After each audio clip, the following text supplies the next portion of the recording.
शिरपूर मग तुमच्या गावावरून आणलाय. कोट नाही रे. तू कुठल्या गावातून आला आता? कुठे राहतो तू? शिरपूर. आणि कुठं आला? तळोदा. कोण आहे इथं? इथं नाना बाबा आहे. तुझे हात कुठं गायब झाले? आणि कोणाचा आहे हा कोट?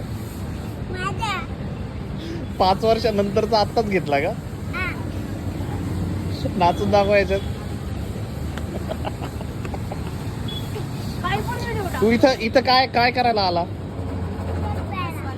कोण कोण आहे इथं? कोणाची दुकान आहे ही? राजू मामा. हा. आणि मग पैसे देशील का आता? रसचे पैसे देशील? पैसे कोणीच देत नाही इथं.